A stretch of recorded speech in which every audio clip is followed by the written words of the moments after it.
Au final, tout n'est que déchets. Ces choses qui étaient pour moi des gains, je les considère comme une perte à cause de Christ, Philippiens 3/7. Shalom, chers amis du Seigneur Jésus-Christ. Ma réflexion actuelle est d'imaginer que j'étais jeune, que j'avais un certain idéalisme, qu'à cette époque je me sentais assez doué pour jouer au cerf-volant, aux billes, avec des images, une bulle.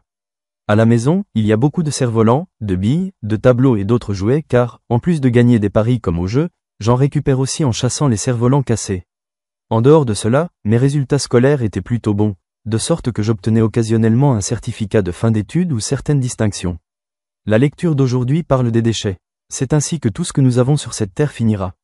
Toutes les choses pour lesquelles nous nous battons tout au long de notre vie ne deviennent rien d'autre que des déchets.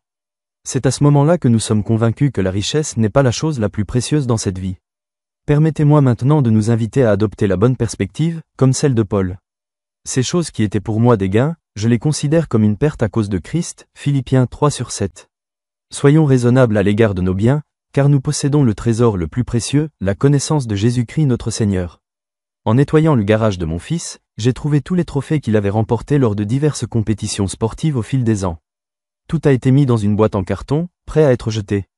J'invite Monsieur Christian Suarto de Batra Rajawali Nusantara, Baranus, à accompagner l'éloge de la famille Beautiful Age, Kessia, de Batra Kassi pour adresser l'éloge suivant, « N'aie pas peur, je le suis, c'est la promesse de Dieu, alors souviens-toi-en, même si vous n'êtes pas heureux, offrez-vous du divertissement. De plus, soyez fort lorsque vous entrez en guerre, salut, jamais, salut, jamais. Un jour il te quittera, même jamais, malgré les difficultés et les épreuves, même si le vent est fort, mais la promesse de Dieu demeure, chantons même dans la nuit la plus noire. Je me souviens de nombreuses personnes qui ont réussi dans le passé et dont le sang, la sueur et les larmes ont coulé pour obtenir toutes les récompenses sous forme de travail et de réalisation. Mais maintenant il l'a jeté.